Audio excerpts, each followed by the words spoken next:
Definition sounds so much better when she says it than when I do. So I forgive you if expectations are dashed. I'd love to just start a little bit because other than Crystal, whom I'm blown away by, I haven't met all the rest of you. So I'm expecting to have my hair blasted off my head by the time we finish the next hour or so. Is to get a sense from you. One of the things that I think that's fascinating about this industry is how diverse the experiences are of the people that are successful at it. We don't all kind of go by the same rule book in terms of how we build our careers and what we're good at and what we're bad at. It comes from a lot of different places. And a question that I often ask my colleagues at some point, usually after we've had a beer or two or three, what would you be doing if you weren't in real estate? And just to help me kind of get to know you, if you could just quickly tell me in a statement, so all of you are thinking very quickly right now. You won't be listening to anyone else, just to me. All right, so that's okay. So don't worry about saying something embarrassing. What would you be doing if it weren't real estate? And I'm not going to bug Eaton until the end because I've already prepped him. But Kyle, what would you be doing if not real estate? Fashion design. Fashion design, excellent. Gutsy, I like it. Ryan? I'd probably be a professional athlete. Excellent. I can always go back to that. Always, you know, it's always a backup plan. That's excellent. All right, Jason. I'd be a dirty hippie and climb mountains. A noble quest, indeed. You'd be a lawyer. Rebecca. Wow. I might be pursuing something artistic. Artistic. Maybe photography. Photography. Sure. Beautiful. Actually, I know a lot of photographers in real estate. I'm surprised at how many. Syed. This might be kind of lame, but I'd be teaching high school math. Man, is that lame. Yeah. Probably the most brilliant conduit leader I ever met was a high school math teacher in Chicago before he became the head of all originations for GE Real Estate at the beginning of this century, Dan Smith. At some point you should meet him. He is brilliant, but he comes off like a high school math teacher. And everyone who's worked for him is so fiercely loyal they go over cliffs for him. The guy's the best there is. But that's not lame, not at all. Thank you. How about you? What would you be doing if not real estate and professor and everything else? Grandfather. Grandfathering, an excellent task. Greg? You'd be a writer for Travel and Leisure. Oh. That's pretty. Or a photographer. I would love I was to. gonna say You know, that would be photography, too. cool. Those You are know, both are pretty excellent. do those really beautiful spreads. That'd be great. Yes, sir. Probably something with the parks. Parks. Excellent. Excellent. There's a lot of real estate out there. David. I'd be covering Ryan as a sports writer. Brilliant. Brilliant. I'd be a musician and an organic farmer. Musician and organic. What do you play? Guitar. Oh, I love it. I love it. Matt. At one point in my life, I wanted to cook in my restaurant I own. Fantastic. I worked as a chef in a restaurant for 2 years and somehow lived to tell the tale. It's a fantastic, exciting, and I don't know what happened in those 2 years. It went so fast. Okay, how do I pronounce your name? Joao. What? Joao. Joao. Wonderful name. Probably I would follow my career in the civil engineering field with heavy construction. Heavy construction. Excellent. Nick. I'd be a travel writer. That would be great. Marine biologist. Marine biology. You know, one of the best marine biology schools is the University of Alaska Fairbanks. I don't know why. It's nowhere near an ocean, but it's a great program. Chutanar? Yeah. Get married and have kids? Excellent. Excellent. Matt? Novelist. You can do that and be in real estate, by the way. Just make, oh, you know, it's okay. Matt, I'm sorry? Novelist. Novelist. Excellent. I've been working on my novel for 20 years. It's still not there, but, you know, we'll see what happens. Sean? I would be a sports agent. Good gig. Good gig. Excellent. Phil? Probably carpenter or photographer. Carpentry. I love carpentry. I used to build sets. My staircases were renowned. I usually like to do the ones with the lights that, you know, as you step down, the lights come up. Those were always great. I pride and joy. I have a photograph of it somewhere. Anyway. Yes, sir. I'd probably be a composer. Excellent. Beautiful. Classical or? Probably jazz. Jazz? Oh, wonderful. My daughter composes, actually. She's just 11, but she has a suite, the Turtle Invasion, the Elephant Invasion, and I think she's still working on the third one. Very interesting work. Anastasia? Landscape designer. Landscape design. I would love to have a landscape designer named Anastasia. It's just so romantic. It would be fantastic. Photographer and writer for Car and Driver magazine. That would be cool. That would be very cool. Photographer and musician. Excellent. Maybe a musical actor. A musical actor. Wonderful. Um, I can't sing, otherwise I would have done the same thing. So, Cam? a chef. A chef? Yeah, Excellent. Any particular cuisine that you're interested in? definitely Chinese. Fair enough. I'm Swedish, but I only cook Italian. Evan? Traveling for free using credit card reward points. Excellent. Good call. Stuart? Campaign management. I'm sorry? Campaign management. Campaign management. Oh, very dirty. Wonderful stuff. Great. Jordan? Construction. Construction. Excellent. I would still be in the military. Still in the military? Doing what in the military? Procurement. Procurement. You know, probably one of the most challenging jobs in the world, and I love procurement guys from the military. They're the best at it. When I was at GE, we hired them like crazy because they always knew what they were doing, unlike the rest of us at GE. Nana. Industrial design. Industrial design. What a spread. Can you believe all these different things that people can do? Really close. Yacht and car design. Car design. You know, I'm waiting for a car to look beautiful again. It's maybe you should have done that. Jessica. Travel around the world either as a photographer or a writer or a Photography showing up a lot and writing. How interesting. Manoj. I'll be doing furniture designing or appliance designing. Furniture and appliance designing. Oh, wonderful. Neat stuff. It's just like real estate. Victoria. I would have probably been a doctor. A doctor. Interesting. A specialist in any way or a general practitioner? A surgeon probably. Oh, wonderful.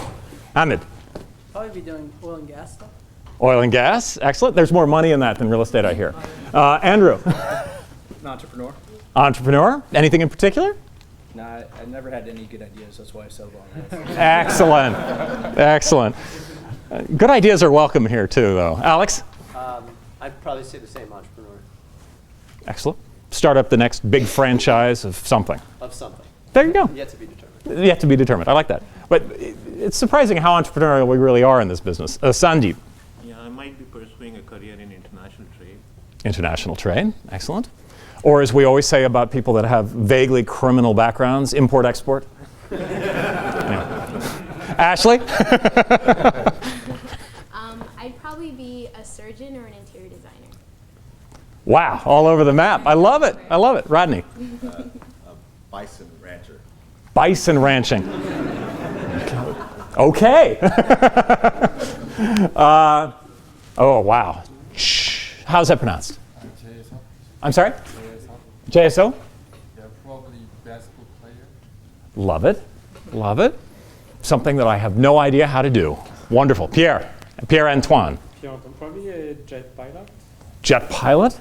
Excellent. I would love to do that if I could just get rid of these. Kanika? Or Kanika? Kanika. Kanika? A Zumba instructor and have a charity for dogs. A charity for dogs. Excellent. My sister-in-law loves that. Timothy? I'll probably try everything that was mentioned. We have a real estate player. Excellent. Okay. Jean Hoon. Yeah, probably recruitment manager. Manager. Music management? No, just HR manager. Oh, HR management. Excellent. He knows people. How about you? Or maybe you will because you're just thinking about it. I don't know. Yeah. I'd probably pursue entrepreneurship ideas. New ideas. Creating something from nothing. Yes? I'd like to be a cast member of Saturday Night Live. That would not suck. Yes? Architect. Architect. Excellent. Excellent. I love architecture. It's just a wonderful pursuit. I don't know how you make money at it. How do you make money at architecture? I don't know how people do it. Crystal? I would be sitting across the desk from Matt Lauer every morning at 7 a.m. on the That would be cool. That would be cool. Zisong, right? Yeah. I would like to be a car racer. A car racer. Excellent. I love it. So you like the thrill. You like speed. Excellent. Soo-hyun? Yeah, maybe a PhD student or professor. A professor. I would love to be a professor. Wouldn't that be fun? All day long, you've got a live mic, right? Then you have all the politics and everything else you got to deal with. But this part would be fun. Josh? A historian or a pastry chef? Kind of the same thing when you get right down to it. Eitan? Eitan, yeah. Eitan. Baseball general manager. Oh, fantastic. All of which sound to me like all the people I know in real estate. It's astonishing to me what we come from and the different perspectives we come from, because just as real estate is the expression of what everyone wants, needs, desires, figuring out how you're going to make the right decisions and how you're going to make the right investments is all about being able to understand people better than anyone else does, and be able to understand where people are going, not what they say they want. I love this. If you ask people what they want, do you know what they always tell you? More of what I have for less money. I used to do market research. That's always the answer. What do you want? What do you want us to be? You know, we're GE. We like to improve what we're doing all the time. What would you like GE to be? Well, I'd like you to give me more money and it to cost less money for me to borrow it from you. Okay, we'll do that. That's how you get all these kinds of goofy products that have lots of things on them that you don't really want. It's because they went into focus group and they were told, give us more stuff, but give us a discount. And that's how you end up with crappy stuff. In real estate, people really can't tell you what they want, but they can tell you what they don't like. And they can also show you what they want. Now, this is an important concept that shows up again and again and again, not just in real estate, but in entrepreneurship, is if you can determine what people are actually doing, if you can see the paths they're leaving behind, then you can anticipate what they're going to want next. The best example of this, and those of you that waste time on YouTube watching TED videos or TEDx videos of me have already heard this, but you all saw Apple. Apple picked up something that was lying around. There's no invention at Apple. They are not inventors. Innovators, but not inventors. All they did was they saw a desire line and they acted upon it. A very simple desire line, which is that no one in the world ever wanted to buy a record, ever. Most of you are pretty young, so you don't remember when we bought records. I sold records for a living back in the late 1970s. Paid for my first year of college. No one ever wanted a record. They wanted a song. It was a pretty simple idea, but we forced them to buy records in order to get the song. So we were selling something that people were not buying, which if you're ever selling anything, that should tell you to be very frightened, because it means that you are at risk of losing your shirts. And here's how it happened in the music business. Sony Music and Warner Brothers and others were making somewhere in the neighborhood of $40 billion a year globally around the year 2000, 2001. Yeah, pretty good business. A lot of record demand out there. They were selling a lot of CDs. They were selling a lot of cassette tapes and a lot of vinyl at the tune of $40 billion a year. Then Steve Jobs picks up an old piece of German technology that had been lying around since 1989 called MP3, and he said, I'm going to put it in a neat little box. And I'm going to sell people one song at a time. And in 7 years, more than $20 billion was gone. Gone. Look at all those smart people at Sony Music and Warner Brothers saying, oh, we got hit by the internet. No, you did not get hit by the internet. You got hit by someone who realized that people were buying something other than what you were selling. Guess what we sell in real estate? What do we sell in real estate?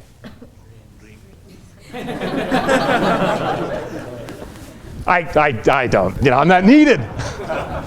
We sell square feet. That's what this industry sells right now. We sell square feet.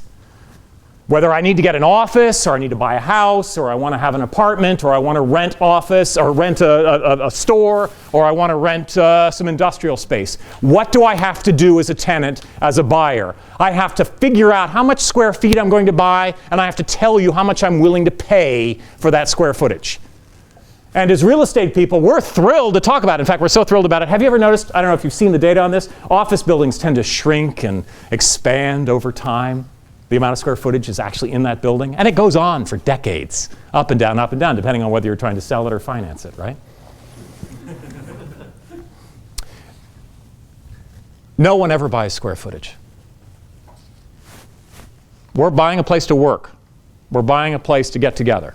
We're buying a place to sleep. We're buying a place to play. We're never buying square feet. And yet, that's what we're selling. And what's happening? Well, law firms are signing up for new leases over the last 3 to 5 years, and every law firm is signing up for a third less space per lawyer. Why is that? Well, they don't have as much stuff. They don't have any paper. They don't have the libraries, except for that one little section of library they use for videotaping the lawyers when they're saying something intelligent. Oh, must be a lawyer. He's got law books behind him, right? Actually, it's all database now. And it has been for 10 years. It's just finally the leases came up. Not only that, the file cabinets are storing. Have you ever looked inside file cabinets in an office recently? Have any of you kind of just gone into an office and do it? If you haven't, do it. You'll be astonished at what you find. Mostly what you'll find is women's shoes. I have no idea why, it just is. And I think it's partially because we have so many shoes that we don't have any room in our apartments anymore. We have to put them in the office. But it's also so you can change from your boots into your shoes. I know that. So we don't need file cabinets. We don't need law books. We actually don't need secretaries anymore. And lawyers don't even need to show up at the office anymore. Ask your friends who are lawyers what it's like at their law firm on Saturday. Now, 10 years ago, it was like Monday afternoon, packed. Basically, lawyers lived, you know this, you lived in your law firm 24/7. So that better be a pretty nice office because you're living there. Now, they're working from home, at least on the weekends. Now, lawyers never stop working. That's all they do. I grew up in a legal family. All they do is work and suffer. But now they can do it at home.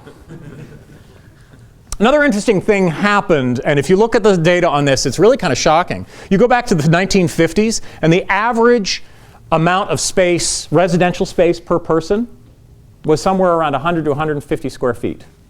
In other words, once you figured out how many people were living in this tiny little bungalow in the United States and everything else, it worked out to about 100 to 150 square feet. The typical amount of space in an office at the same time period for a middle manager was around 700 square feet. Fast forward to around 2005, pre-crash, and most people had somewhere between 900 and 1,000 square feet of residential space. And they had somewhere between 150 and 250 of office space. And it's only getting shrunk. So we've been selling square feet. In fact, most of the people that are in my association are still selling square feet, but their customers are no longer buying it, and they're looking for other alternatives. Are you guys familiar with the concept of desire lines? Okay. It's an idea that's been floating around for about 100 years, and it was kind of when, and actually it's been around for a long time, it's just people started to identify it within the last 100 years. Any of you ever try to get around Boston? Okay. Do you know what those roads are based on? Horse paths, right? That's why they're so frickin' confusing. They made sense 300 years ago, but there's no grid. It's just spaghetti, right? The roads followed a desire line. Have you ever noticed when you walk out here when the snow goes away, those paths in the grass where people actually walk, the mud paths, where you're supposed to walk on that beautiful sidewalk that they spent so much money making. They designed it, they built it. You guys are in real estate. What do you mean you're walking through the grass and destroying the land? Who is the landscape architect in here? I mean, man, this really galls me, right? But people will still keep walking them. And those paths are always there. And they will not be resisted. I love this. When the landscape guy puts the big rock in the middle of the path to stop it, then you get two paths. We make a mistake in business in general, and we make this mistake a lot in real estate, where we think that supply leads demand. It does not. Demand trumps supply always. Some easy examples of how supply really doesn't matter as long as demand is there. In the United States, for the last 30 years, we've been trying to constrict supply of narcotics into the United States. How well has that worked out? Demand will always find it. Our demand for space and our demand for narcotics, although different in some very obvious ways, does share some same characteristics, which is when people tell you you can't have it, people will figure out how to get it if that's what they want. They will improvise. They will change the rules. They'll go around the rock. Desire always, always, always wins. I've worked for consumer packaged goods companies over the last 15 years, and I love it when they say, oh, if we could just manufacture more of this crap, maybe we could make more money. Unless the demand is there, forget it. Microsoft keeps learning the same lesson over and over and over again. They keep manufacturing crap. It just doesn't work. People will work around them. How many of you have a Zune? Any of you? Anyone? No? I don't know why.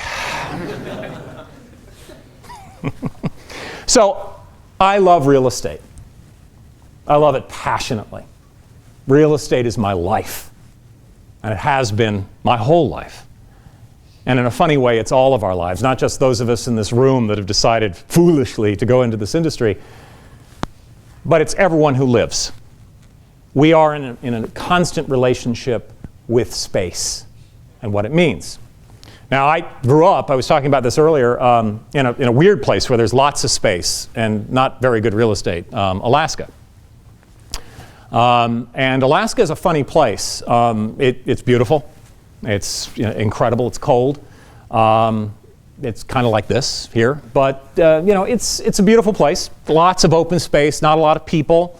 The people that are there are crazier than bed bugs, usually heavily armed. But one of the best parts of being in a place like Alaska is you never have the right tools. We had a place out in the bush. All right, so that meant that the nearest road was 50 miles away. The nearest hardware store was easily 150 miles away. Okay, things break all the time. You have a nice little garbage dump where you never throw anything away. You just put it on the pile, and you have your own ingenuity. And there's no one around to tell you, there's no internet, there's no one to tell you how you do things. So every time something breaks, you have to figure it out for yourself. And you come up with some really interesting answers that way. Whether it's dealing with indoor plumbing, which is kind of stretching that term, or small engine repair, or how to get unlost when you got lost, or how do you deal with a snow machine that weighs about 1,000 pounds and you're in the middle of nowhere and it's broken? I don't know. You'll work it out. You figure it out. And that was my childhood. No one could tell me how to do things. My father, an attorney, and then a federal judge, was completely inept at anything in the physical world. And so we were constantly stranded in the middle of nowhere with a broken engine. And I never met anyone who was a mechanic, so I had no idea how one was supposed to fix an engine. So I would pick up a tool, and I'd start taking it apart, and I'd put it back together again. And I did that enough times, mostly because I was frightened that I was going to freeze to death, starve to death, get eaten by a bear, which sounds comical, but actually does happen. And it worked. By the time I left home, there's nothing that can't be figured out. And generally speaking, the people who have the right answer, the people who have done it for 1,000,000 years, they might have a good way of doing it, but I can't always find them. And I really can't be bothered to figure it out with them, to do it the way they do it. Because if you look at something fresh, you might find an answer that no one else can see. Oh, and by the way, if you see something that other people don't see, you know what that is an equation for? Making money. That's real estate in a nutshell, or has been for the last couple thousand years. If you knew more than the other guy, you made money. If you knew the value of something, if you were selling it and you knew it was less than the person was willing to pay for it, you made a lot of money. If you were buying something for less money than you knew what it was worth, you made a lot of money. It's always been a game of, who has the most knowledge? Who has the least knowledge?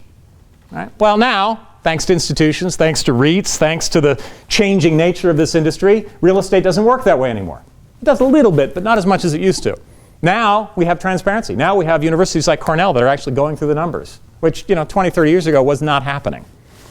Now we actually can see what the value might be, or at least we have some visibility. It's kind of looking through cloudy glass. Kind of like being in upstate New York, where you got the salt and everything else. You can't quite see through it. You see enough to be able to drive, kinda, sorta. That's changing the way this business works, and it's raising opportunities for people to be innovators like never before. I've been in real estate off and on for 25 years, in architecture, in finance and debt, and in equity. And for the last 25 years, it has been one of the dullest parts of the universe. The most excitement was when you built the building, right? Ooh, beautiful new design, you get to do something wonderful. But the actual practice of real estate, other than securitization, which was kind of interesting, continues to be kind of interesting, it's been pretty predictable. It hasn't been a world for innovation. All that is changing.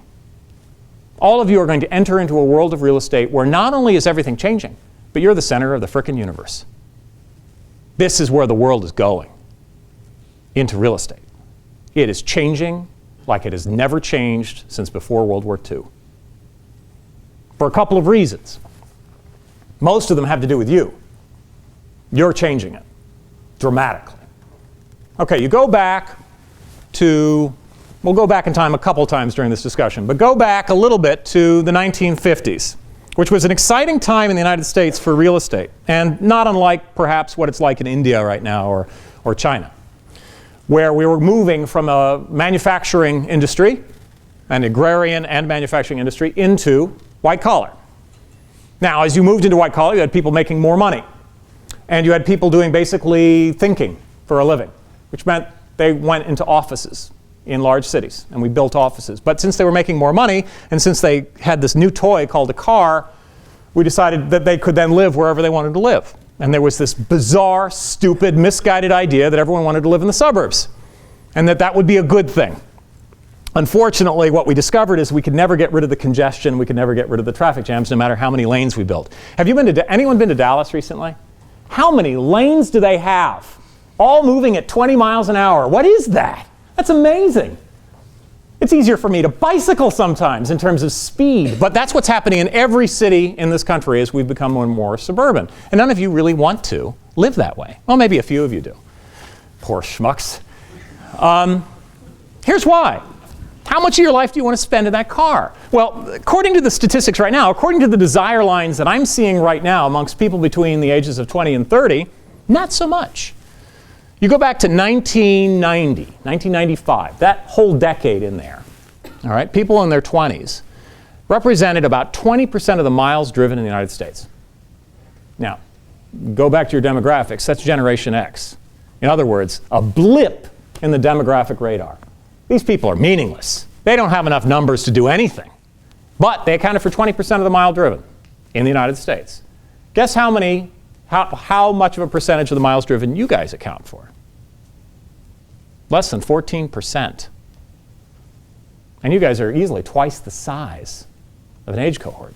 You're bigger than the original baby boomers. And you don't drive. So what are you doing? Well, you're moving into dense urban areas. What else are you doing? Well, you're living in smaller apartments. Smaller apartments?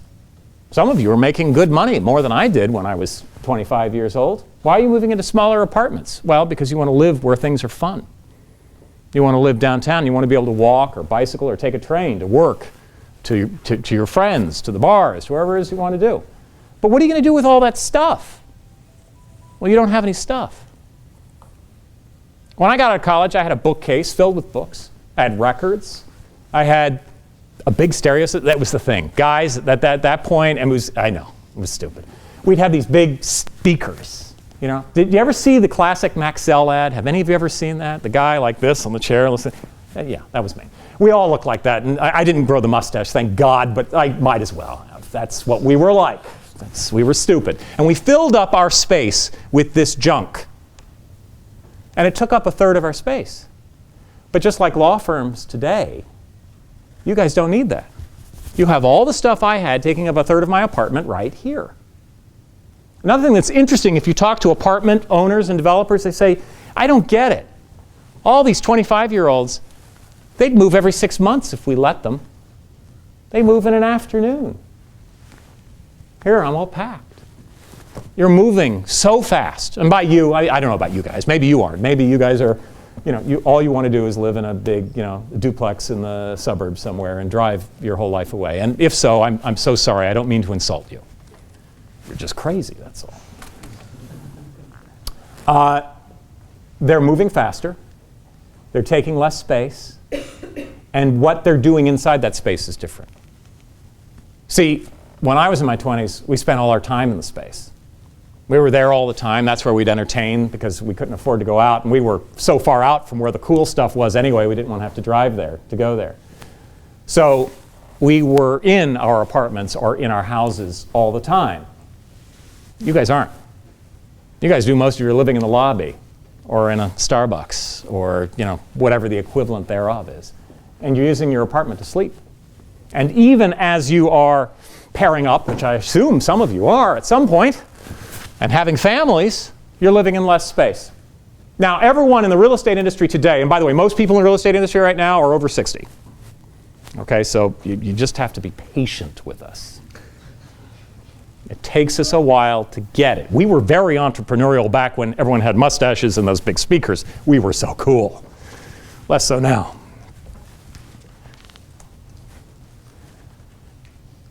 We are building for the wrong space. We're building for the wrong uses. You guys are using space in different ways and you're defining it differently. You are creating desire lines right now in the grass that we need to be following. So by the way, I'm sorry, landscape architect, where were you?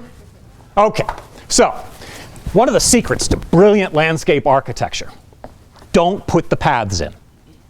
How would you follow the desire lines if you were doing landscape architecture?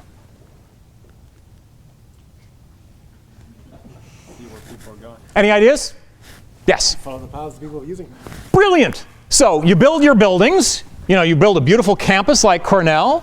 You just plant some grass. You let the paths emerge over a year. Then you put your paths where they are. Simple. That's what Steve Jobs did. He followed a desire line. Another thing that happened, now, those of us that had mustaches, I didn't have mustache, a virtual mustache. I couldn't grow a mustache. I'm Swedish. I didn't have any facial hair until I was 35. What we did that was so smart was we discovered that there was this desire line that was occurring in college campuses. And we started building college housing. And a lot of people made a lot of money with smart college housing. And part of what they realized is they were following the desire lines of how college students were using found space. How they were finding, an old house somewhere that someone was willing to rent the top floor of. That's where I spent most of my college years, was in the top floor of an old broken down house next to the gas station. Hence the lack of brain cells that I have. But how we used that space determined the design of the modern student housing. Bedrooms, larger quad area where people are meeting and where they can watch movies on their pads or whatever they're doing and everything else, and they can collect much more social space, much more electricity, much more, connecting to each other. Most dorms, I don't know if you remember this or you would ever have seen this, but dorms in the up through 1990 had been built in 1950. So they were built for a very different kind of mindset. So we started rebuilding it, and there were companies like JPI that made a killing just doing student housing. It was a brilliant desire line to follow. Where do people want? And to this day, there are people building campus housing right on the edge of campus because they're following where the desire lines are. Oh, I just want to get off campus, but I don't want to go that far. So they build something right across the street, right? And they build nice apartments that are a little bit more in line with a student lifestyle. Small rooms, larger public areas. Now the apartment buildings that are being built today in places like DC and New York and San Francisco are being built with very small rooms, on average about 100 square feet less than they were 5 to 6 years ago. And you have these large kind of lobbies that are more like a boutique hotel because that's where everyone hangs out. Which sounds like a lot more fun to me. I know, I'm old, but I still think that's kind of fun. And that's indeed where things are going. That's a way of following the desire line. Real estate has always followed desire lines. So let me take you back even further in history. If you read my bio, which I don't recommend, it's just strange and it's just all the weird things that I've done. And I left out the really juicy stuff, so sorry. If you go back in time to ancient Greece, okay, one of the things that you study in the theater is you study where does theater come from? And you study the space. In fact, there's a brilliant director and writer, Peter Brook, that wrote The Empty Space. And half of what he's writing about is space. the space that people do theater in. You go back to the Greeks, ancient Greeks, before even the stuff that we have that's written from the Greeks. How did they do theater? Well, theater was basically people giving speeches, and they discovered that a great way to get a lot of people to hear a speech was you go to a bottom of a hill and everyone sits on the hill, like you guys are, right? Much easier for me to be able to make eye contact with you and for you to hear me if we're in this relationship with each other. So they found a few hilltops and they started doing their Greek drama. You know, welcome light of the sun, you know, they got to do all that stuff, and they did it in front of a hill. And they said, you know what, we could build a hill, because this hill is not where it needs to be. So they would build amphitheaters that still live on today. You know, they look kind of like this. And then we decided, because colleges always imagined that they were somehow descendant from the Greeks, so we always try to make college architecture look like the ancient Greeks. This is part of what we get from that. But this is how theaters started, was with this. It's all based on a hillside, an adapted space. And the game here is an adaptation. The desire lines told us that a hill is a great way to do it. This is how people like to talk in order to see other people. And there were probably lots of, you know, dark stains where people have been sitting a lot, right? So they said, that's where the desire lines, I'm going to build my amphitheater to look just like the desire lines. Go forward in time a little bit, Middle Ages, okay? In the Middle Ages, how did people talk to each other? How did people gather, and what was the space that they used for someone to come out and do commedia dell'arte, or someone to do some sort of show, right, where they entertained each other? What was the found space? Do any of you know what the found space was? Found space was a courtyard of an inn, the town square. And what did you find in this wonderful found space? Well, you could create an elevated stage by bringing your cart in, and people could perform on top of that, and people could stand in the square and they'd see you. But the people who had money, in other words, the people that had property, could see you from their windows and their balconies all around you. Have you ever seen the Globe Theater? Any of you? You know what it's shaped like? It's exactly what it is. It's a replication of that town square, which is where people were naturally going in order to be entertained. It was a natural place to go. And so the desire line was already there, they just built on top of it. And the Globe Theatre design was so successful that we still borrow from it today. And if you're ever in London, please go to the Globe replica. It is gorgeous. Everything, they don't even have any nails in it. They did it with wood pegs. It is completely the way it was done back during Elizabethan times. And you can stand on that stage and be heard perfectly everywhere. You can practically whisper and be heard. It's a beautiful, beautiful space. That's following a desire line. Now, building a huge theater where you get lots of people in there, where an architect comes in and they design it, and it's gorgeous, and you have all these huge wings and everything else for opera and things like that, these beautiful places. They build it, we spend lots of money, you raise lots of money from all the investors to create this really prestigious space. And what happens almost every time is they finish building it and someone stands up on the stage and they have to get a microphone, because they ignored the desire lines. They ignored the way people actually behave. And these theaters become dead. These theaters have a very short lifespan unless they're adapted, unless people adapt it into another use. Go back in time a little bit less. Back in the 80s, a big thing happened in the theater and also in real estate. And that was, we had all these warehouse spaces that were cheap, sitting inside cities. And we had broken down storefronts. And we still wanted to entertain each other. So what did we do? We created black box theaters, which is really kind of the prevalent form today. And you're now building new theaters that look like black boxes. All it is just a found space. You set up some folding chairs, and you're done. When I was in the theater, I saw that evolution happen, where I went to a theater happening, you know, in some grungy space, probably in Soho when it actually was grungy. Someone lifted up a garage door, and they blew my mind. It was the most exciting thing I'd ever done, and I never wanted to go back to a regular theater. But the same thing was happening in real estate, so much so that it has completely transformed modern downtowns, which is we said, hey, I kind of like living in a loft. I'm going to take this cheap space, have a big square, set up my bed somewhere, and have a loft life. So much so that we now build new buildings to look like 19th century industrial buildings that have been converted into lofts. Any of you spend time in Houston? Look at downtown Houston. All these fake loft buildings. I love them. Following desire lines. Following desire lines. Retail. Any of you interested in retail in terms of real estate and where you want to go? I think it's a fascinating space because it really is about theater. It's all about people collecting together and monetizing that collection of people. It's not about selling tchotchkes or more shoes. It's about collecting people and monetizing it.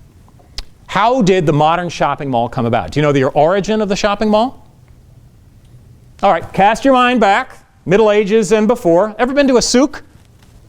Any of you been to a souk? Farmer's market? Okay. Kind of a Renaissance fair? Anyone been to one of those? You know, where they're eating turkey legs? The way retail happened before, say, the 19th century was that people would come into a central square. In Europe, it was usually in front of the cathedral in town. And everyone would lay out their cart or their rug in a souk. Sometimes it's a rug. It's just an informal space. Very informal. Carts, throw up a roof maybe for the moment. A farmer's market, the same idea. And the way you would buy and sell is you'd get to know the people that show up twice a week in the market square, and you'd have a transaction. Usually it involved a story. Usually it involved some entertainment. Usually it involved some sort of patter of some kind. Sometimes romance. There always seems to be romance in the air, right? And then you'd buy stuff. And that person would figure out what you want, and they'd bring in what you want the next time you'd come in. The price was haggled. In other words, what are you willing to pay? Now, if you go to a souk and you try to pay what they ask you for, they'll be insulted, right? But that's the traditional way. That's the way it was done in the Middle Ages, all over the world. But then something goofy happened in Paris. Ah, Paris. They came up with a neat idea. And that was, you can take an alleyway and you can put this new invention called plate glass and create a portal for people to look inside of a building. So you have a shop window. And you can have doors along this alleyway. And you can create this neat little permanent fixture. Not only that, you can put a roof over it and create what is called an arcade. And there are still some arcades in existence. One of the most beautiful arcades is sitting in, of all places, Cleveland, Ohio. Have any of you been to Cleveland before? Go to Cleveland. Isn't that gorgeous? Just beautiful. But Paris has a couple, and of course London, oh my God, beautiful arcades. And essentially that's the predecessor to the shopping mall. The good old-fashioned shopping mall came out of the arcade. Came out of plate glass, and it came out of people saying, here's an adapted space, and people liked it. Kept them dry. They could look in the pretty pictures in the windows. They could buy stuff. People liked it. It was a desire line. But in order to make that work, you had to create fixed retail versus flexible or floating retail. So the old world is floating retail. Prices change, distribution changes according to the desire lines of the moment, which is really what they're trying to do. They've been doing with airlines using lots of computers, right? Where every time someone makes a purchase, they're changing the price. That was happening casually in the market square. But we decided in the Western world, we like this arcade idea, we like fixed retailing, but we're going to have to fix our pricing, we're going to have to fix our distribution, our logistics are going to have to follow, everything's going to have to be fixed, and that way we can sell in bulk. We can scale up, we can sell a lot of stuff for a little bit of money. And the whole game is selling as much as possible in a fixed environment. We stop haggling. We figure out what the price is. Maybe at the end of the season we sell off our excess inventory. But it became a pretty fixed thing that's been going on for about 100 years in the Western world. Now, part of what you also knew was a cash register. You needed to have inventory. All these things needed to happen, and you created the need for space. Then something happened. We fit the equivalent of the Apollo space program in everyone's pocket, and suddenly you don't need a cash register. At Apple, they just, zip your card and it's done. Not only that, if people are mobile, they can also get stuff delivered faster. So if you don't have what someone wants, you can go send them, you can call up and make something happen, or send a text, something happens. You can go floating. And I first noticed this when I was working for Nielsen, and they do global market research. And they kept saying, why are countries like Turkey or much of the Middle East or India, why, as their middle class is coming up, how fast are the shopping malls going to emerge? Now, some of them are there, and they're there for luxury retail, but the everyday purchases are still happening in an informal marketplace. So Nielsen was trying to figure out for their clients, whether it was Procter & Gamble or whomever, how do we get into the informal marketplace? And what they realized is, oh, these developing countries, the economies with the exploding middle classes, can show us the way because they're going straight to mobile. The future of retail looks more like a souk than it looks like a shopping mall because you can follow the desire lines. And let me give you an example of how this is working. Have you been to Grand Central Station recently, New York? You guys don't get out much, do you? You really need to get out a little bit more. Okay, at the top of the stairs, and for years there was nothing at the top of the stairs. First they started putting restaurants up there. Michael Jordan's went up there, did really, really well. Top of the stairs of a train station. Come on, that's crazy. But of course Europe has been doing that for centuries and it works really well. Then a little company that has a funny looking logo set up a couple of tables. Do you know how much they sell per square foot? Do you know what the average is for malls, by the way? We should start there. Malls, how much they sell per square foot? It's between $300 and $400 a year per square foot that they sell. You know, doesn't suck. Tiffany's, $2,000 to $3,000 per square foot. Well, that makes sense. You're selling, you know, $60,000 diamonds. Probably you're going to make more money per square foot since diamonds are small with a large price tag. Any guess as to where Apple sits? $6,000. You are right. $6,000 per square foot. Let's just soak that in a little bit. $6,000 per square foot for the top of the frickin' stairs. They might as well have a cart and a rug and a guy in a blue t-shirt talking about, isn't this cool? You can get this app. $6,000 per square foot. Guess what Microsoft is doing? Because, you know, Microsoft has never had an original idea ever. They're taking over staircases in shopping malls to sell their latest piece of garbage. But they're not the only ones. The action in the malls are happening where we used to sell sunglasses, you know, and stuff that no one bought. I was talking to a retailer just the other day, a retail developer, and he said, you know what, my kids, I kept asking them, and they're now about your age, why are you going to the mall? Because they never bought anything. And they were like, dude, I'm there to see my friends. So in other words, the malls forgot. They forgot that they were in the business of monetizing the collection of people. The smart retailers know it, and they are monetizing the collection of people, but they're not doing it by selling more shoes. They're doing it through advertising, they're doing it through events, they're doing it through happenings, they're doing it through pop-up retail. They're doing all sorts of things to say, wait a minute, if a lot of people are going to show up in this one place, I can make money off of them. Pretty simple. You know, I had this scheme when I came out of college. I looked at all these shopping malls, and I thought, oh my gosh, how many shoes do people want? And I looked around at all these really crappy theaters that weren't making any money.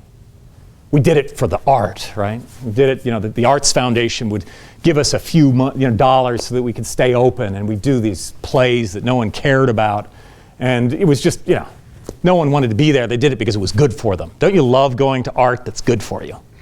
A lot of fun. And I thought to myself, you know what? If you look at the history of how collected spaces occur and how people make money telling stories, selling products, spending time together. What is a shopping mall? My scheme, if I could have come up with the money at the time and had I just been in a different place in a different time, art mall. Put a theater there, put a few restaurants there, put a movie theater there, put happenings happening all over the place, have some music, have a music bar, have it all in this place where people are all congregating anyway. And make it the place that's fun to go to, and you have a wide variety of things to do. Well, I thought this was a brilliant scheme, and I was talking it up with anyone I could somehow corner, especially anyone who had any money, and then I realized that it had already been invented. That it was the town square in Europe. It was the lifestyle mall that was just began to emerge really in the 90s. It was a way to make money off of the collection of people. A way to follow the desire lines. A way to see them, observe them, and act upon them. The best data you have is data on what people are doing and where they're going. And it's all sitting there inside people's behavior. We don't have to predict the future. We just have to look at what they're doing now. Brilliant developer that I've come across lately. He's completely blowing things off in a way that, he's young, of course. He's not stupid like me. He's smart like you guys. There's a big problem in places like San Francisco. They've run out of cool space. That's very important in a market like San Francisco because you can't attract employees to Google unless you're in a cool space. What is a cool space? Open, exposed beams and wiring, lots of windows. Be great if we have some brick that looks kind of pretty, and a place where I can bicycle between desks, right? Or scooter, right? And where I can play, basketball at some point between meetings. Cool space. So in the Embarcadero area in San Francisco, there is a limited amount. They've already bought it all. Amazon owns it all already. So where do people go for cool space? Well, there is this one area that has quite a bit of square footage that, has been having a hard time. It's called the CBD. It's those office buildings we built in the 60s and 70s. Those pieces of garbage that no one wants to pay any money for, especially at lower down, where you don't have a view of the bay. And this guy's tearing out everything. He'll take a whole floor over. He'll take out the ceiling. He'll take out the walls. One big space, and he'll plant an espresso bar in the center of the room. And he'll staff it with a very handsome and very pretty attendant.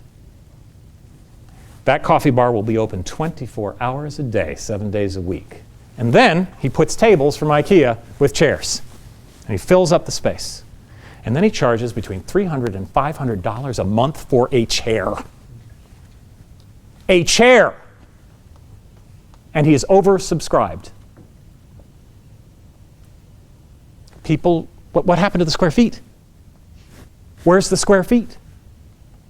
There is no square feet. I just need a frickin' chair that's close to all the other people that are doing what I do, that are starting up tech businesses. By the way, he's across the street from Berkeley, right?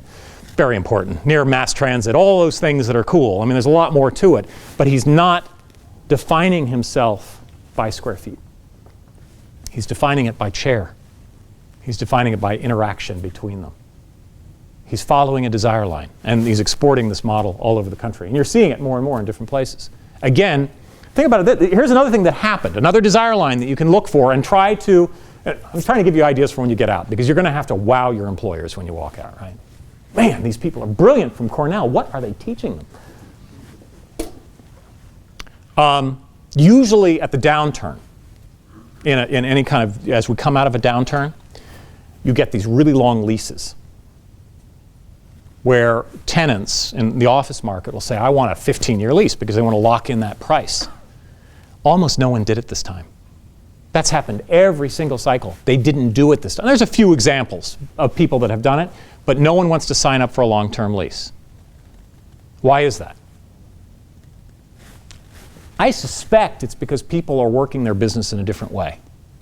I suspect they're actually learning from the cycles and saying, you know what, I can't predict 15 years ahead of time. And I don't know if I'm going to be bigger or smaller. Heck, why do I want to be bound by all this square footage no matter how cheap it is? Don't I want to be more flexible than that? I have another entity that I'm working with that literally has moved office leasing into an eBay environment. Because the problem is most of the growth in businesses and small businesses and most of the floor plates are big. And you have all these big companies that are trying to get rid of their shadow space. So entrepreneurs, take note. What they're doing is they're saying, all right, we'll get rid of that space, but we'll do it on a short term of a year or less. And it's already fitted out by that other company with cubicles and chairs or whatever people need, and I will lease that space to you tomorrow at or above market rates with no long-term commitment. And that's exactly what they're doing, usually in about 48 hours instead of 48 weeks. Because they're thinking about what people actually want, which is a place to work that's relatively flexible, that's helping their companies succeed and grow, not square footage. There was a question up here, and Philip, I wanted to make sure I got you. Oh, I just want to ask more about like the chair thing because a lot of money in that, chairs. You reserve a chair people can't sit in a chair 24 hours a day, so there has to be times where it must be mostly empty, right? Because the people who bought the chair or rented the chair are not there. So aren't there large periods of time where there's only a few people? I don't know. I haven't been there in the middle of the night, but I do know that coders tend to work all night. And I think what it is managing demand. I think it's just figuring out what is the number that makes sense so people aren't having to wait. I mean, you don't have your name on a chair. You just have license to use it like a club. It's like a health club. You get to go there to work, and you get to bring people in. And if you bring more people in, then you have more people there. I think it's a fascinating model, but it can be also exported, I think, to every single property type. This idea that what you want is license to use something. Any of you use Zipcar? I'm a big fan. I love this thing. I got rid of my car finally, and I'm on Zipcar, and I feel so free. I feel so young. Now, I get a better car than I had before that I don't have to worry about, you know, and it doesn't cost me that much. It's fantastic. I don't want to own cars. I don't want to house cars. I don't want to. The car was owning me. But you could apply the same thing to office. You can apply it to multifamily. A lot of you will end up moving around a lot over the next 5 to 10 years as you're working with large multinational companies, or you're moving from opportunity to opportunity. What are you going to do with your housing? What I've been noticing with a lot of international workers that are in their 20s and 30s is that they're moving every year. They're having to find a new apartment. But what's interesting is that the people that they're renting those apartments from have buildings in each of those cities. Why don't you join a club? A club that gives you housing. And if you need more amenities, you pay a little bit more. If you need fewer amenities, you don't have to pay for it. Just like a Zipcar. I don't care if you move every 6 months, as long as you keep in my buildings. It's another way of thinking about ownership of homes. Do you really have to own? Do you even have to have a long-term? And a long-term lease is a form of ownership. Do you really need that? Or do you want to be part of the club where you get great housing, great amenities, that's better than what you could get elsewhere? What's the hotel? Yotel. How big are those rooms? 170 square feet. Fabulous bar, though. Great bar. Yeah. I could live like that. Retail. What is it about Christian Dior that they're doing pop-up? It's not just for Halloween anymore. Pop-up retail is real. A cart. You come out, you tell stories over the rug, and you make a sale. Times Square, I think Target went in for 2 days, sold out every single bit of inventory that they had. They just put up a pop-up in Times Square. Is that where retail is going? I think the two greatest inventions that our industry have come up with, and they have really driven what we are as an industry. We are not about buildings. We use them. They're one of our tools.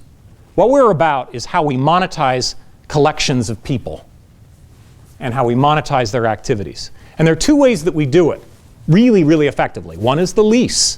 Oh, the lease. What a beautiful idea. It's an agreement that we enter into with someone else that they are going to give us a steady stream of cash over the next 10 years, 5 years, whatever that period of time is. 1 year in the case of apartments. 1 night in the case of hotels. Tough business. But a lease is fabulous. It's a license. And yet the leases that we're using today are archaic. They don't work. They're like the paths that no one walks on. You know those paths. The ones that are so perfectly square, you know, where really you just want to walk through the center. You know, they put you around the edge. That's the current lease. The lease doesn't allow for us to do anything efficient with energy. The lease doesn't allow us to respond to the ongoing needs of the business. Leases suck. But it's still one of the greatest inventions our industry has ever come up with. How do I make money off of a space that I have that you want? It's brilliant. The second brilliant idea was the mortgage. The mortgage. What a brilliant invention. The mortgage has done more to change the way our cities look probably than any other invention. More than cantilevered floor plates, more than different kinds of, more than the I-beam, more than any other technology. The mortgage changed the way our world is. Because the mortgage allows us to mess with time. It's like the fourth dimension of real estate. were able to come up with capital over a long period of time and pay it back over a long period of time, especially self-amortizing loans, that completely transformed this country. More than the car, I think the self-amortizing mortgage changed the landscape of the United States. Because now you could buy a house. Because anyone can get a mortgage and have it paid back instead of a balloon payment at the end. And if other countries want to avoid the mistakes that we made in the United States in the 50s, 60s, and 70s, be careful with the self-amortizing loan. And then if you put securitization on top of the self-amortizing loan, be even more careful. If you want to develop a city that's a little bit more efficient in terms of energy, in terms of people's lives, in terms of opportunities, then you probably want to be very careful about that, and you want to come up with good leases. Because good leases bring people together. You know, there's been some interesting, ever read Ed Glazier or come across him, Harvard professor? Triumph of Cities, have any of you seen the book? Read it, oh, it's fabulous, fabulous. There have been studies that literally people get dumber the less dense they are. Now this explains it, right? Gunnar came from Alaska, there were no people. I get it. You come into the city, you get smarter. You come in contact with people like you. Oh my God, what an opportunity, all of you together. I mean, the firepower represented in this room, it just gives me the shivers. You know, it's so exciting because all of you are challenging each other. All of you are challenging each other to be better than you are. If you were the only one around here, if you were the only one at Cornell, oh man, would you suck. Because you wouldn't have to. There's an argument being made that the reason that John Lennon and Paul McCartney were so successful is because they challenged each other. And that alone, they were never quite as good. I mean, they were good. You know, Paul McCartney can still rock, kinda. But it was because the two of them were challenging each other. They were always trying to one-up each other. They were always trying to do better. They became smarter and better at what they did the more they were in contact with each other. The same thing happens in cities. If you walk outside and there are any number of people that are as good as you are, oh, you're going to up your game. You're going to be smarter. You're going to do things that are more intelligent. You're going to improvise. You're going to innovate. You're going to come up with better ways of doing things. And the more you're spread out in the country, the more you're going to suck. I love the country. It's beautiful. You know, bears want to eat you. It's fantastic. But if you really want to get somewhere, you got to become dense. And even in Dallas, that's what they're doing. They've learned their lesson even in Dallas. The dense neighborhoods hold their value. Hey, how many of you are from Texas? Any of you from Texas? Here's something that blows my mind. The concept of a used house. Only in Texas. Would you say a used house? I don't want to buy a used house. That's a way to destroy value. There's no value there. The most successful cities are the ones that have borders, like a body of water. It's not just because they're ports, it's because you have nowhere else to go. So you press yourself up against the water. You know, Manhattan, pressed up against the water. Chicago, pressed up against the water. Minneapolis, oh, I don't know. Dallas, oh my God. You know, that is not sustainable until the technology, until we do teleporting. Now teleporting, all bets are off.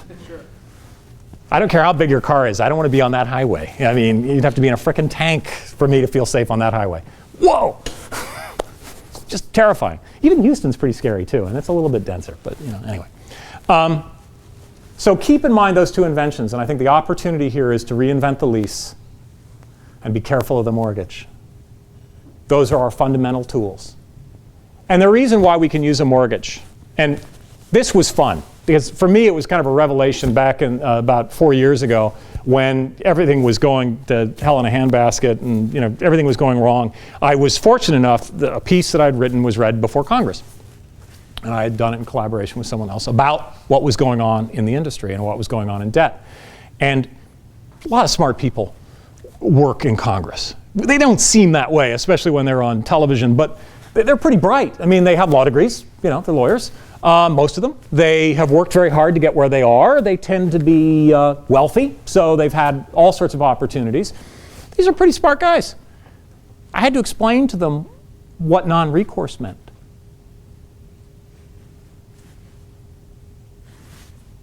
But that's not just them. Go to any of the smart people that are not in the real estate department that graduate from there and ask them what they think real estate is. What do you think the average intelligent, educated person thinks real estate is? Buying and selling. What? Buying and selling. Buying and selling. What's the image? What's the person that comes to mind when they think real estate? Donald Trump, the Donald. We should all get our comb-overs in place, right? But it drives people in real estate crazy because, first of all, Donald Trump hasn't made a dime. He's lost more money than he's ever made. He's not a successful real estate player. He's a successful player of some kind. He's taken his father's fortune and parlayed it into incredible losses for all his investors. Very entertaining guy. That's what people think real estate is. They don't understand the magic of the non-recourse loan, or why it makes sense in real estate for us to have such a thing. Now, the reason it makes sense, do you know what the French call real estate? Immobilier. Immobile. It doesn't move. At the end of the day, what makes real estate so magical is the fact that it's stuck in place. So you're going to have to figure out how to create value out of that piece of land. Yeah, location is really, really important, but brilliant people in real estate know how to make that piece of land worth something, more than what they're given. Okay? But part of how we do that is through leverage. And we can do that because it won't move. People are willing to give us a loan because they can always get the land. They can always get the real estate. It's not going to go home with you. I worked for Heller Financial. We did debt and leasing on stuff that moved, and we lost so much money on stuff that moved.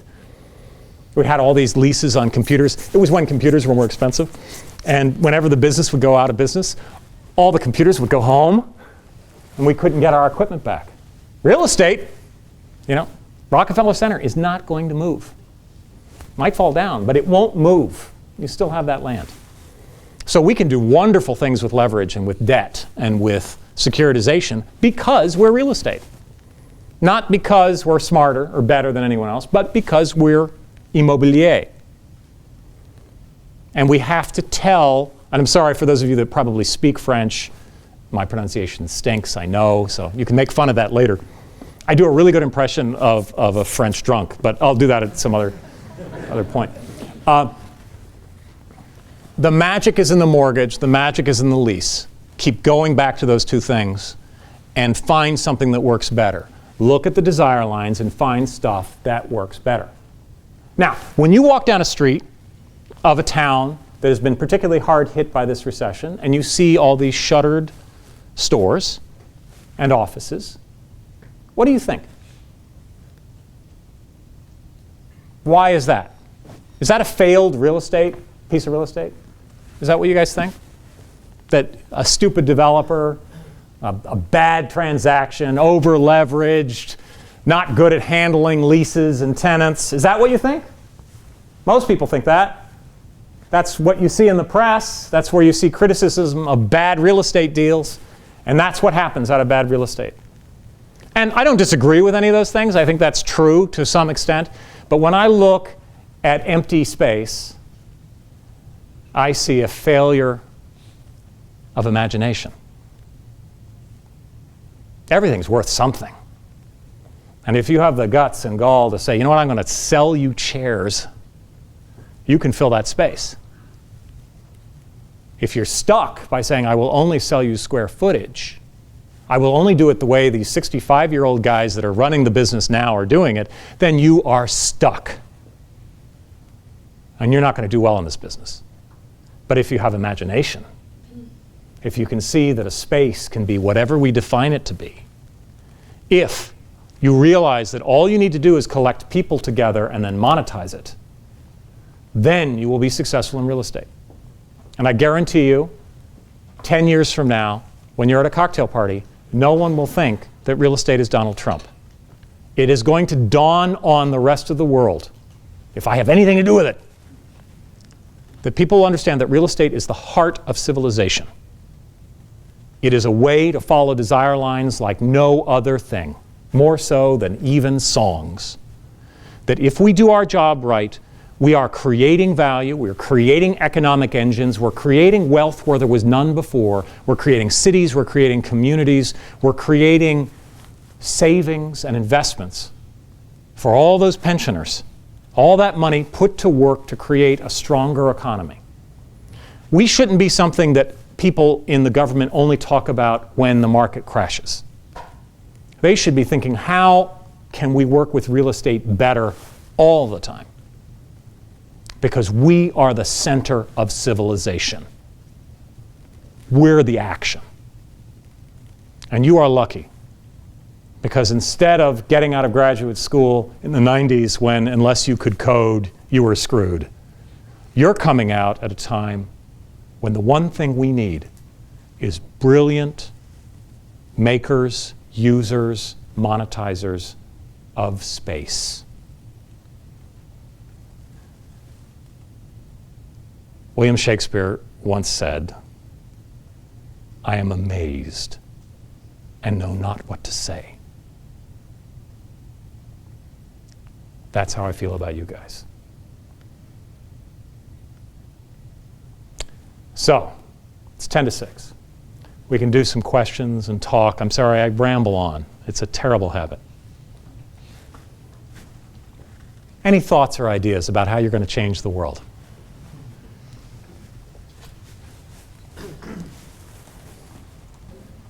Gunnar, I have a question. Yeah. What do you read? Oh, God. Everything I can get my hands on. I try to read as much as I can. Whenever I can convince professors to send me stuff, I'll read it, even if it's a struggle. I read a lot of philosophy. I find it opens up the brain a little bit more. I read anything around human behavior and sociology. Anything that, and most of it's garbage, by the way. You know, they do a test where they hit people on the head every time they eat a cookie. It really doesn't tell me anything. But I like to read what people are doing, and I like to find out what is entertaining people. There's this incredible alchemy in California called Hollywood, and it's a terrible place. Terrible, terrible place. A friend of mine somehow managed to get through Hollywood. He used to write plays. In fact, he introduced my wife and I when we were in a play together. He now writes movies. He's written a couple of small ones. I don't know if you've seen them or not. Skyfall, Gladiator, Aviator, Hugo. It goes on and on and on. What makes what he did work when the last two James Bond films were kind of What's the alchemy? What is it that's going to excite the imagination and makes people think about things in a way they didn't before? And part of what I know my friend does is he throws the whole thing out and starts over. And he looks at it with fresh eyes. There's a whole Zen concept which I find fascinating. I studied Zen for about 5 or 6 years. And this whole idea of after you've studied your whole life, then you can begin. The idea of beginner mind. And the best people I know in real estate have beginner minds. They look at a project for the first time when they look at it. Yes, we have knowledge. Yes, we have experience. We've made some colossal errors, and I think the best lessons come from those colossal boneheaded errors that we've made. But we also look at it as if it's for the first time. And I believe the reason that, you know, Skyfall is the best James Bond film ever, okay, I'm partial, is because he looked at James Bond again for the first time. What is this character? What does it mean? Is it just about the gadgets and the models that he seems to be betting all the time, or is it about something else? And that's what he always answers whenever he does a film. He tries to answer that question. What is it really about? What is an apartment building? What is a shopping mall? What is an office building? Well, you know, an office building is X number of square feet. You want to have a certain amount of distance between the pillars. You want to be able to have this. You want to have that. You have to have these amenities. You have to have a certain ratio of parking to the amount of space that you have there. You got to have a certain amount of 10-year leases and a certain amount of 5-year leases. You got to put this kind of debt on it. It has to do this. Why is that office building there? Who's going to pay you for it? Why? Why is it worth more than money to them? Or you can pick up the crumbs. There is another business model. I'm just going to do what everyone else does, and I'm going to pick up the crumbs that are happening here, and when the recession hits, I'm going to lose my shirt. You know, it's a way to make a living, and I know a lot of people who've done that, and they do very, very well. Or there's the other business model where you're saying, why is this here? Why would someone pay me more than I'm worth? What can I do that they need that they can't have right now? And whether it's because there's a scarcity of supply in a certain market, that's one way of looking at it. Or it's that, you know what, most offices suck. Have you ever really tried to work in a traditional office? You can never get a meeting together because you're all on top of each other's tables and chairs and you're saying, oh yeah, you know, you can never get an open space. I can't play ping pong. And apparently that's how you do good business.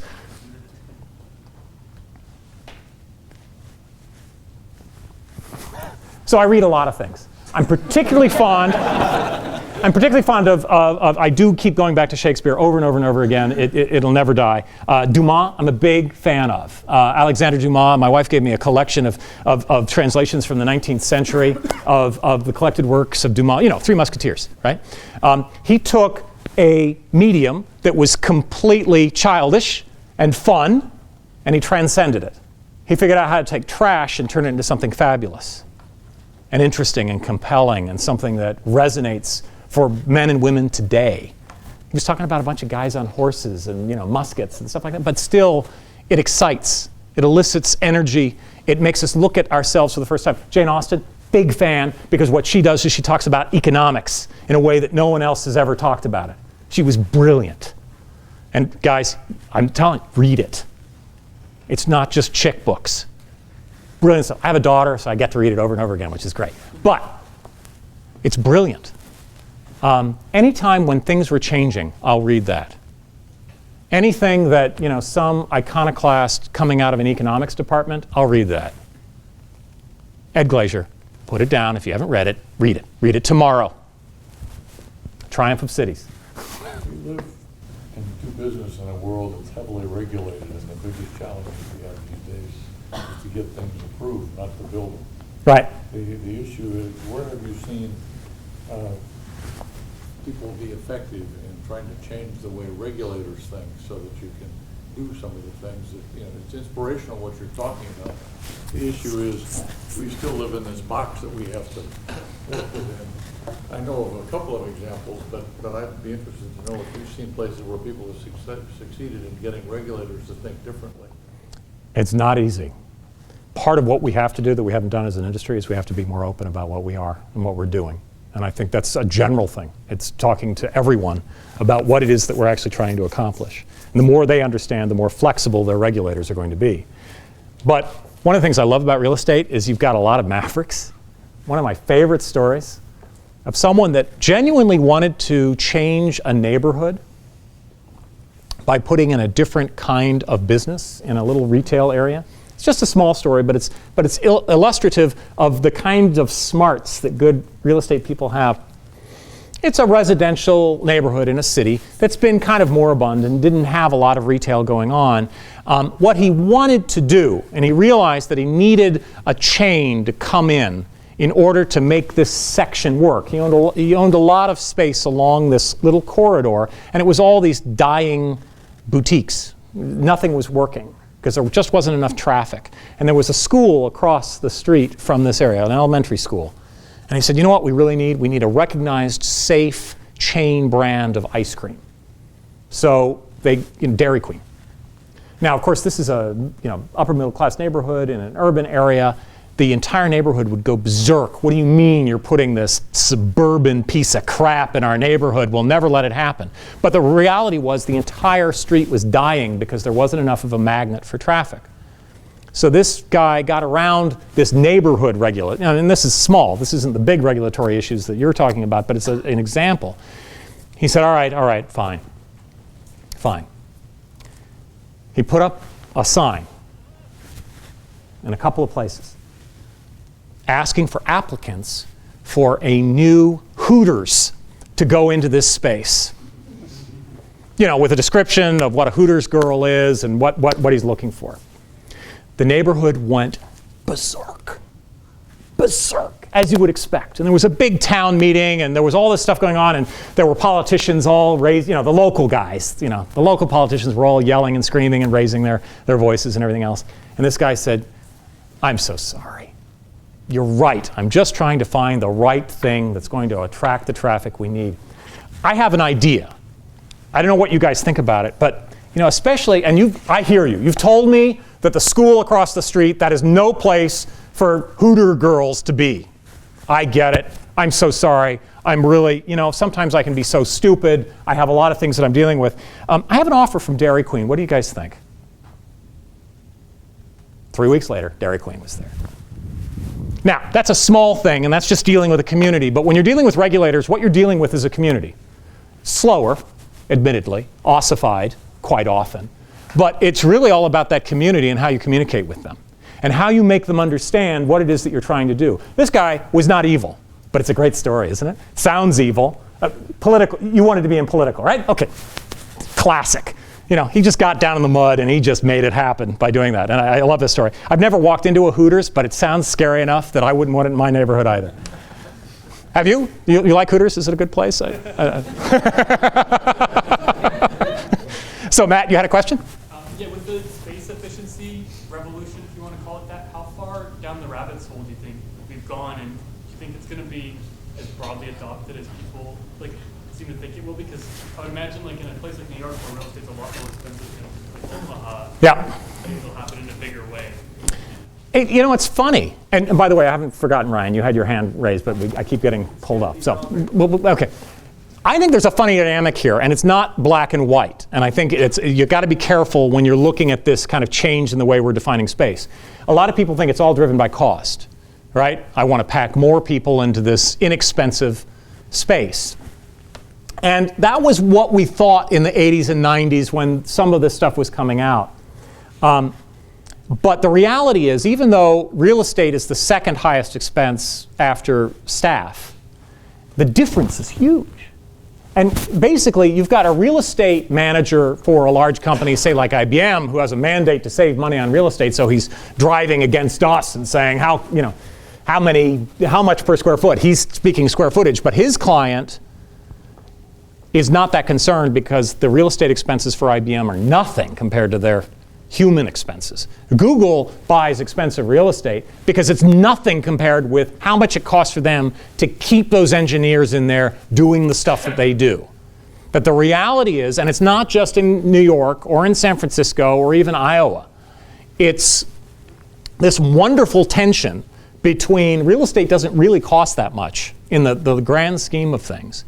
What I need is for that real estate to be flexible, more productive, and more attractive to the people that I depend on to make money. Now, the CEOs don't always know that that is the case because they haven't looked at it because the real estate guys have been standing in the way. The key, and the smart real estate players that I know, and there are some of them at places like Jones Lang LaSalle, great company for thoughtful people. If you want to be in a big global company that's thoughtful, I strongly recommend you send your resumes to Jones Lang LaSalle. The president is a friend of mine.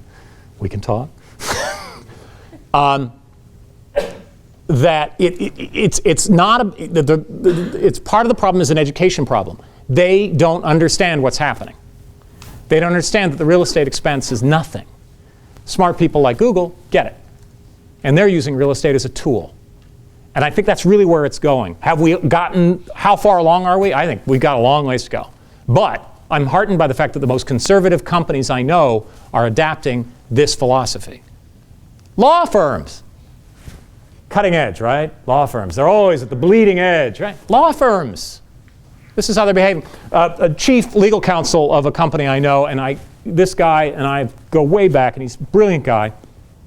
Always been, more of a lawyer. Actually, some of the smartest people you know end up becoming lawyers, which is sad because, they're always so sad. So, if they just came to real estate, they'd be happy again. He said, an interesting thing happened. He was head of compliance as well as chief legal counsel. And he said, we moved to this new environment. And we resisted it most of all because we need privacy. We're lawyers. Everything we do is secret and private. He said, but we caved. And they have cubes. And they have to, it's basically an open space, but they have a desk where they can hide their junk, and that's it. And it's all open and everyone's out in the open. He said, you know what? We are saving millions and millions and millions and millions and billions of dollars every single year, not from the real estate, but because we no longer have complaints about people watching porn all day. We no longer have issues with abuse of other employees or undermining. We no longer have guys grabbing girls' butts. We no longer have all these problems that happen when you have four walls and a door that shuts. Because even if you're a predator, it's kind of hard to be a predator when everyone else is around you watching and listening. He said, I just got rid of all my compliance courses because we were just throwing money down a hole. We do the courses, people would check the box, and they go right back to being jerks. But we open up the office, and it goes away. The power of real estate to influence people's behavior is not to be underestimated. So if you are a smart company that is using smart people to get things done, you're going to look at real estate as a tool, not as an expense. And if you're looking at real estate as an expense, I'm guessing your company's probably not going to be that powerful in the next 10 years. This is the tool. Where is it located? Does it get people together? Does it get people to do more good work together? And that, the smartest people I know that are working in real estate right now that are trying to persuade companies to think this way, that's where they're going. If you play by saying, hey, look at all the money you're going to save. Third less space. That's good. Instead, looking at the strategic issue, they're more likely to win. And that's where it's happening. And the lawyers aren't doing it for cost either. They're still spending gobs of money on trophy assets in the middle, thank God, in the middle of cities. Otherwise, we wouldn't have these trophy assets making money anymore. It's just they don't need it anymore. They're thinking about it. They need meeting rooms. They need a place to meet their clients. Yes, sir? What do you think about crowdfunding? Fascinating idea. I don't know. I wish I knew. I think there's something there. Because here's the big question that's happening right now in the institutional space. We've all moved away from defined benefit to defined contribution. So the difference between a pension and a 401k, right? Now, real estate, most of commercial real estate in the private world, the biggest chunk of it is funded by pensions. So CalPERS, Texas Teachers, TIAA-CREF, Prudential, Principal, they put an amazing amount of money into real estate because it suits a pension fund's needs better than just about any other asset. It's great. It's consistent. It's reliable. It doesn't move. You know, they can depend on that return. It's fantastic. Here's the problem. That pie is shrinking because companies are no longer offering pensions. And ultimately, even city governments and state governments are not offering pensions. What they're offering is the ability to contribute to a 401k. So how do you get money into real estate? Which literally what a pension is crowdfunding. It's a form of crowdfunding. And most people in the middle class and above actually own commercial real estate and they don't even know it. I love doing this at parties. You know, did you know that you own commercial real estate? Most likely here. Who's your pension with? Oh, well, they own this building, and that building. You own that building. That's crowdfunding. The question is, and it's happening right now, so I don't know when you guys are coming out, but you may be wrestling with this over the next 5 years, is how do we take essentially 401k style money and put it into a non-liquid asset? It's really hard because people are used to the idea that they can buy and sell mutual funds and they're fine. Now, there is a way to do that. It's called a REIT. REITs are good. They're interesting. Some of them are better than others. But here's a problem. You turn real estate into a non-liquid asset or into a liquid asset and it changes dynamics. As soon as you can buy and sell it, that means it goes like this. And what's great about real estate is it does this. So how do we get crowd-funded money into private real estate? I suspect, I don't know, but I suspect that one way it's going to get there is there was a change made in 2006. The regulators are starting to move a little bit that's allowing for what they call target date funds. Have you heard of these? Maybe you've studied them, I don't know. But this idea that you put money in with Fidelity or whomever else that are putting this together with the idea that you're going to retire in 2030 or whenever this is, which is basically what a pension fund does. And then you are paid out from that, and it's optimized for that date. It's not a guarantee of what you're going to get out of it like a pension fund is, but it is behaving the same way a pension fund does, which is how do we optimize the return over a 10 to 20 year period. Now, if you do that, you could potentially have non-liquid assets sitting in there.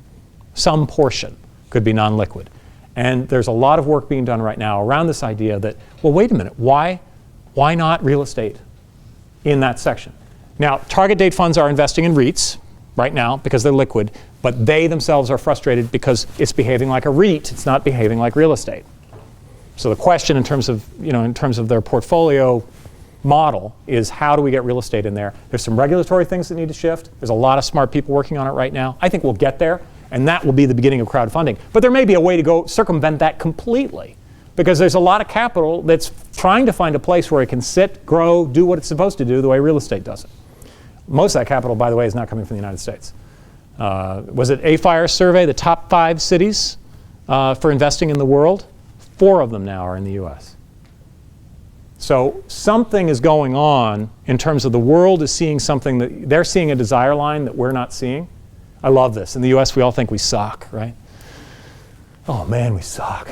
Can't get a good cup of coffee. Much less a good cup of tea. That's even harder.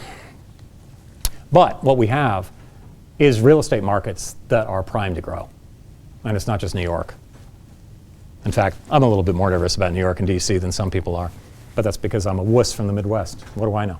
But there are markets all over the country here that are attractive. And they're attractive because of you. And that's really the desire line here. We have more people your age than we ever have in human history. And most of you came out of small families. So all your family's resources were poured into you. And by resources, I mean everything from money to just attention. Parents that think you're like the bee's knees because you managed to, finger paint. Whoa!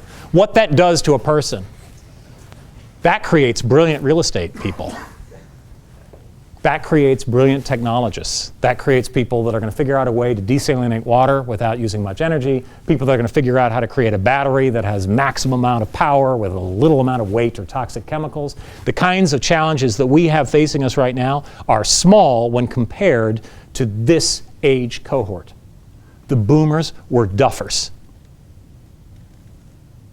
They were just a preamble to what's going to happen in terms of growth over the next 5 years, I believe. So come back to me in 5 years and tell me what an idiot I am because we're all living out of shacks. But the crowd, by the crowd meaning global capital, is seeing what I'm talking about. And it's not just because everywhere else sucks more. And that's the other one. Economists love that. Well, we suck and they suck more, so we look like we're great. Well, that may be true, but I don't think so. Not when you see such exciting things happening in countries like Turkey or Poland, where you have young people that are growing and innovating and doing amazing things and taking over more and more control of those economies. When you see an exploding middle class, Procter & Gamble, I've never seen happier people than Procter & Gamble because they can't sell detergent. They can't make it fast enough to sell into these growing middle class populations. I was talking, the folks that make those triple razors, which brand is that? I forget what. Gillette. Gillette for years thought that they couldn't possibly sell razors in India because they looked at the income and they said, we only have a small market there of people that could possibly afford to pay the kind of money we charge for these razors. And then someone walked into the market and said, no, watch. And they started selling razors in that market. What they realized, the razor was more important to that population.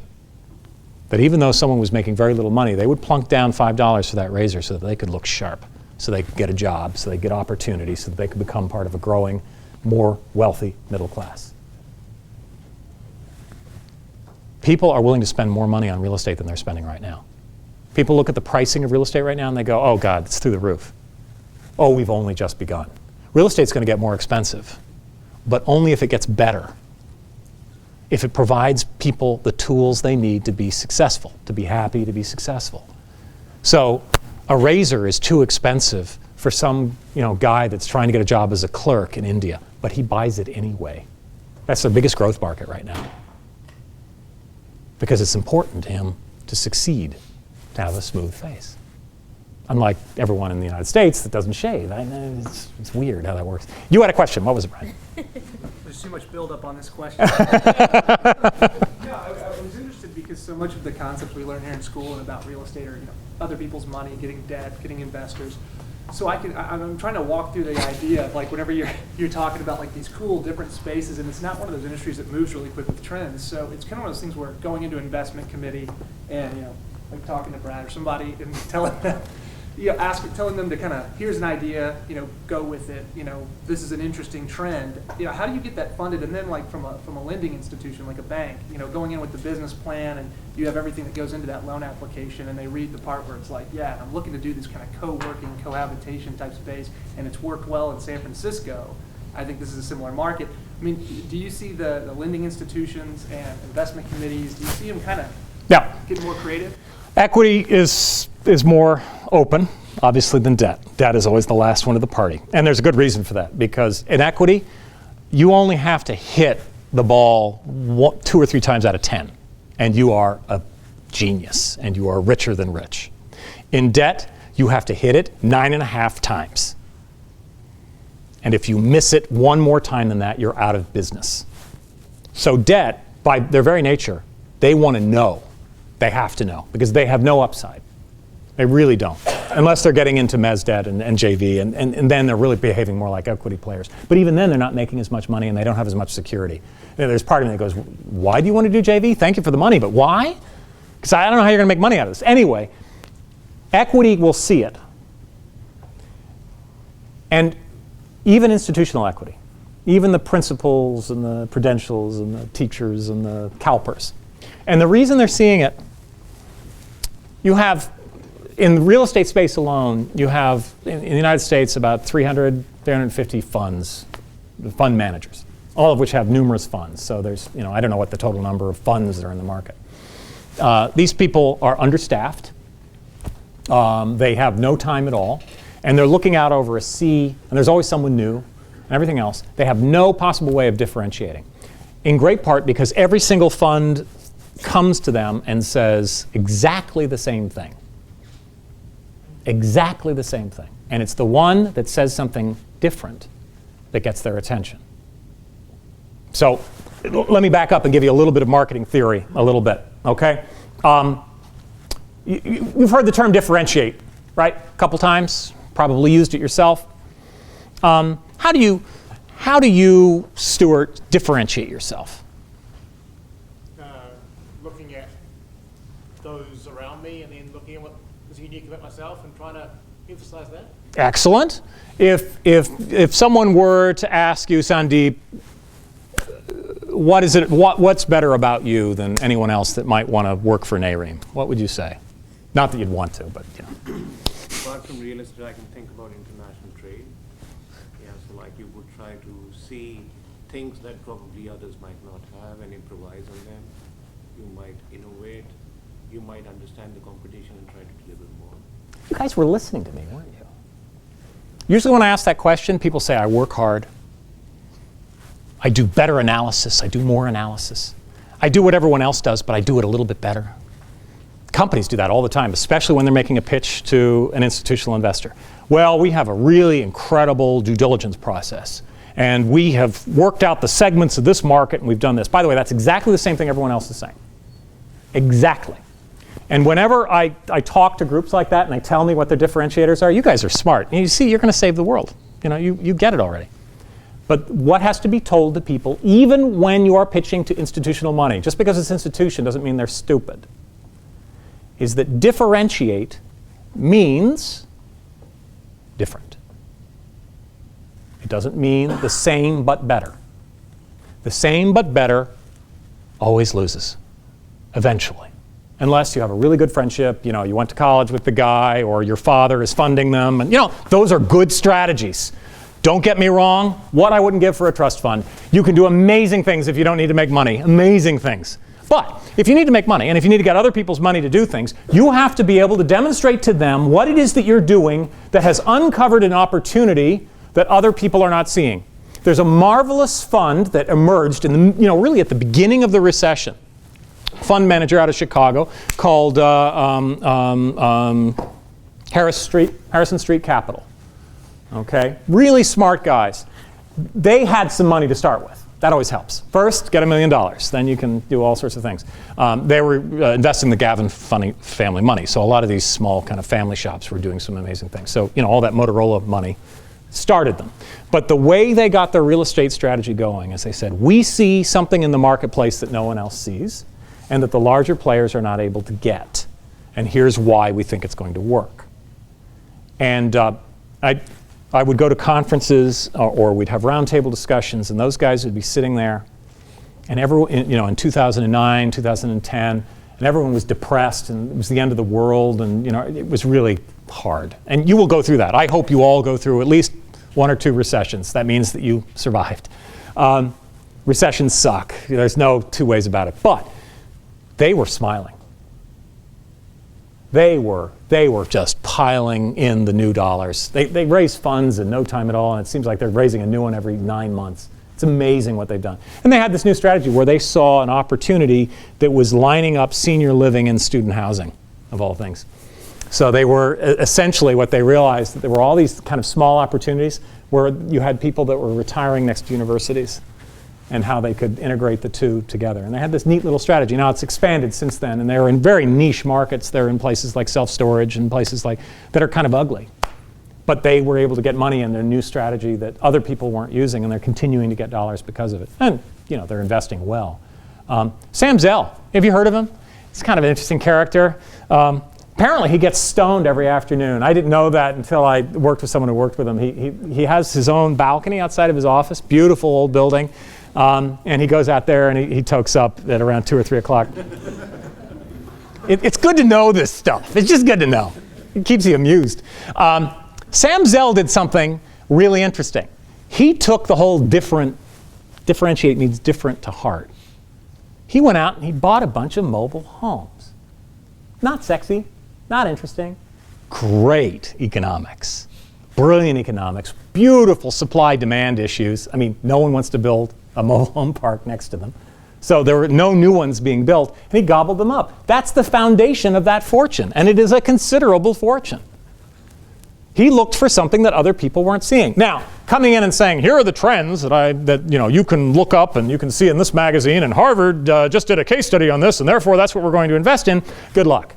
I think inherited money at that point really makes a lot of sense, and go for it. I would love to be able to do that. But you can also look at it in terms of saying, what is it that I'm seeing about international capital flows, about people that work globally, that are coming in the United States? What is it that they want that's different from what's there? And then I can make the case to you for how that's different. And you invest with Sandeep, and you're going to see something that other people aren't seeing. There's an opportunity here that other people are not seeing. It's not just trust me.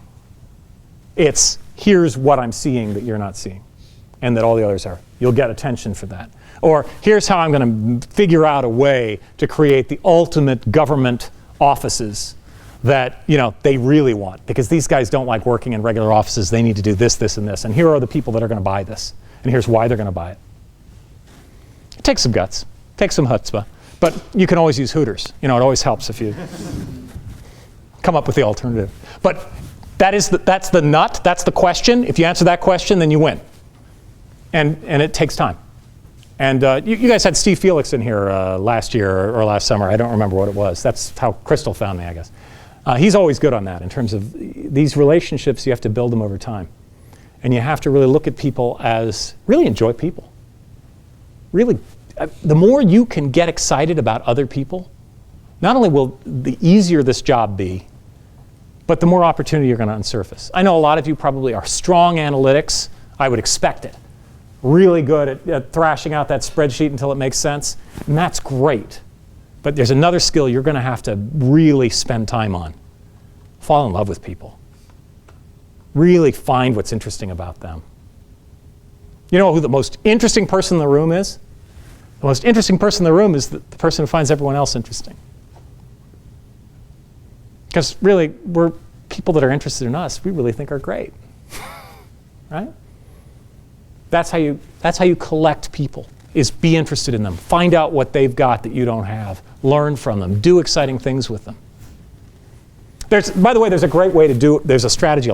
Some people use this, and it's a smart strategy in terms of how you get people to believe you. Okay, if I tell all of you, if you didn't know me at all, and I said, I am brilliant, would you believe me? No, of course not. What kind of jerk is he, right? What does he think? I know this stuff better than anybody. You're not going to believe me. But if I say this to you, you know what? I really stink at something. Do you believe me? Oh, yeah. I could be lying to you about something and you would still believe me because I'm telling you what stinks about me. Okay? So here's the pitch that I used when I was a consultant and when I essentially was walking into Fortune 100 companies and saying, you need to spend an entirely ridiculous amount of money for me to come in and talk to you for the next 2 months. I mean, in essence, that's all I was offering. It's an insane business, crooked, dirty business, but it's interesting. You can make a lot of money.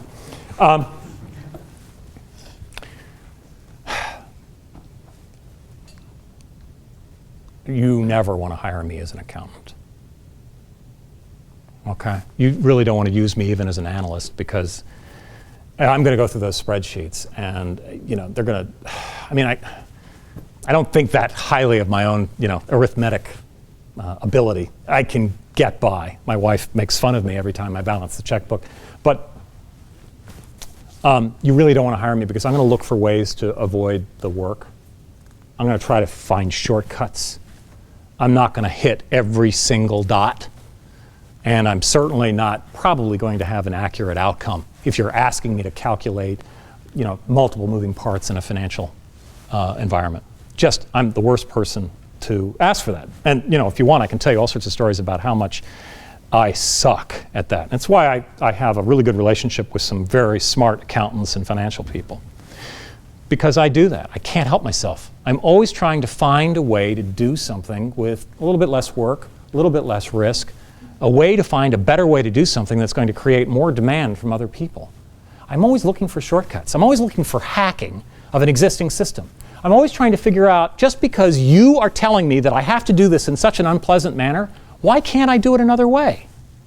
It makes me a terrible accountant because I'm always fudging the rules. I'm always trying to make up my own rules and make things work better, which is why I spend a lot of my time working with people and companies trying to figure out how to change things, how to innovate things, how to find a new way to find a new market, how to find new customers, how to find a new way to make this organization sell stuff that they never sold before at a higher price.